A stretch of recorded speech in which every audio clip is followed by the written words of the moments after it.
আসসালামু আলাইকুম। আমন্ত্রণ বাংলা ভিশন সংবাদে আপনাদের সাথে আছি মামুন আব্দুল্লাহ।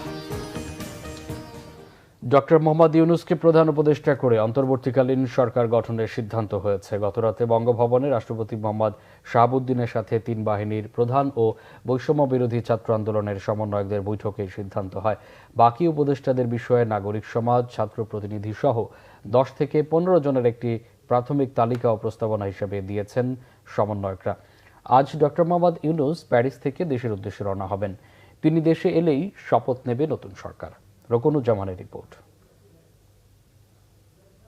মঙ্গলবার সন্ধ্যায় অন্তর্বর্তীকালীন সরকার গঠন নিয়ে বৈষম্য বিরোধী ছাত্র আন্দোলনের সাথে বৈঠকে বসেন রাষ্ট্রপতি মোহাম্মদ শাহাবুদ্দিন। বৈঠকে উপস্থিত ছিলেন সেনা, নৌ ও বিমান বাহিনীর প্রধান। বৈষম্য বিরোধী ছাত্র আন্দোলনের 11 সমন্বয়ক ছাড়াও লিয়াজো কমিটির 3 জন উপস্থিত ছিলেন। এছাড়া আসিফ নজরুল সহ 2 শিক্ষক প্রতিনিধি উপস্থিত ছিলেন বৈঠকে। বৈঠক শেষে রাত 11:30টার দিকে বঙ্গভবন থেকে বেরিয়ে আসেন বৈষম্য বিরোধী ছাত্র আন্দোলনের সমন্বয়করা। বৈঠকে ডক্টর মোহাম্মদ ইউনূসকে প্রধান উপদেষ্টা করে অন্তর্বর্তীকালীন সরকার গঠনের বিষয়ে সিদ্ধান্ত হয়। আমরা প্রাথমিকভাবে আমাদের অন্তর্বর্তীকালীন সরকারের জন্য সরকারের প্রধান উপদেষ্টা হিসেবে সর্বজন গ্রহণযোগ্য নোবেল পুরস্কার বিজয়ী আন্তর্জাতিক খ্যাতিসম্পন্ন ব্যক্তিত্ব ডক্টর মোহাম্মদ ইউনূসের নাম প্রস্তাব করেছিলাম এবং আজকে মহামান্য রাষ্ট্রপতিও সম্মতি দিয়েছেন ডক্টর মোহাম্মদ ইউনূসকে প্রধান করেই অন্তর্বর্তীকালীন সরকার দ্রুত সময়ের মধ্যে গঠন করা হবে। ওনার একটি মাইনর অপারেশন আজকে হয়েছে। উনি আগামীকালই দেশের উদ্দেশ্যে রওনা হবেন। হয়তো আগামীকাল রাতে অথবা পরশুদিন সকালের মধ্যে উনি দেশে এসে পৌঁছাবেন এবং এর মধ্যেই আমাদের তালিকাটিও চূড়ান্ত হয়ে যাবে এবং হয়তো আমরা 24 ঘন্টা বা তারও কিছু সময়ের মধ্যে অধিক কিছু সময়ের মধ্যেই আমরা পূর্ণাঙ্গ যে সরকার অন্তর্বর্তীকালীন সরকারের শপথ যে বিষয়টি সেটি আমরা করে ফেলতে পারবো। বাকি উপদেষ্টাদের জন্য 10 থেকে 15 জনের একটি প্রাথমিক তালিকা বৈষম্য বিরোধী ছাত্র আন্দোলনের পক্ষ থেকে দেয়া হয়।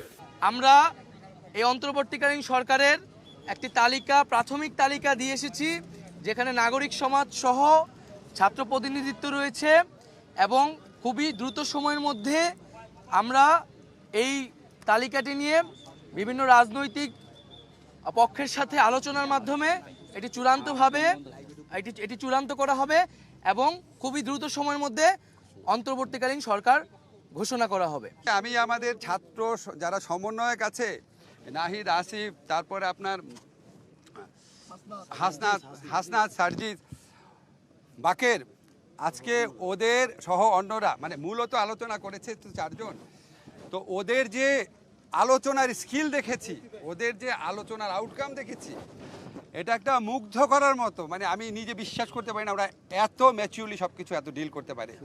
আমরা খুবই লাকি, আমরা শুধুমাত্র মানে অভ্যুত্থানের নেতা পাই নাই, ইনশাআল্লাহ আমার মনে হয় রাষ্ট্র গঠনের নেতা আমরা পেয়ে গেছি ওদের মধ্যে। দেশবাসীকে আবারও শান্ত থাকার আহ্বান জানান বৈষম্য বিরোধী ছাত্র আন্দোলনের নেতারা। আমরা ছাত্র জনতারা এই অভ্যুত্থান করেছে, এখন এই অভ্যুত্থানকে রক্ষা করার একটি নতুন বাংলাদেশ গঠন করার দায়িত্ব তাদের। যারা আমরা দেখেছি বিভিন্ন ধরনের নাশকতা করা হচ্ছে, হামলা করা হচ্ছে, পরিকল্পিতভাবে করে এই আন্দোলনকে নস্যাৎ করার চেষ্টা করা হচ্ছে।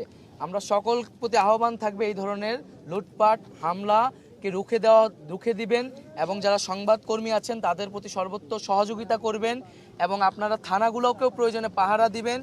আমরা বলেছি বারবার, যারা এই ফ্যাসিস্ট রেজিমের সাথে গণহত্যায় জড়িত ছিল, দুর্নীতিতে জড়িত ছিল, তাদেরকে আইনি প্রক্রিয়ায় বিচারের আওতায় আনা হবে।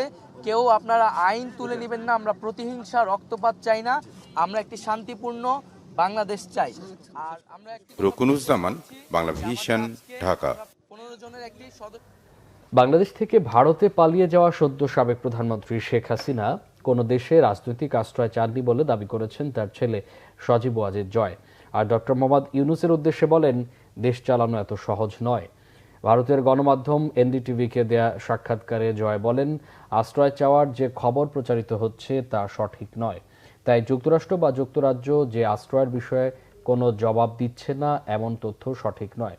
শেখ হাসিনার মার্কিন ভিসা বাতিলের বিষয়টিকে গুজব দাবি করেন জয়। জার্মানির ডয়েচে ভেলেকে দেয়া আরেক সাক্ষাৎকারে জয় বলেন, ডক্টর ইউনূস কিভাবে দেশ চালান তা দেখতে চান। দেশ চালানো এত সহজ বিষয় নয়।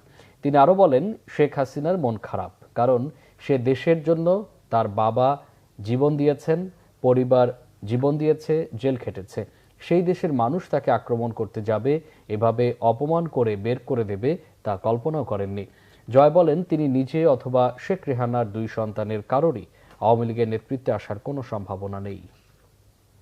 এই ছিল এখনকার মতো। পরের সংবাদ বেলা 12টায় দেখার আমন্ত্রণ রইল। এছাড়া বাংলা ভিশন সংবাদ ও সংবাদ সংশ্লিষ্ট অনুষ্ঠান দেখতে ভিজিট করুন www.visionews24.com ও facebook.com/banglavisionnews এবং সাবস্ক্রাইব করুন youtube.com/banglavision।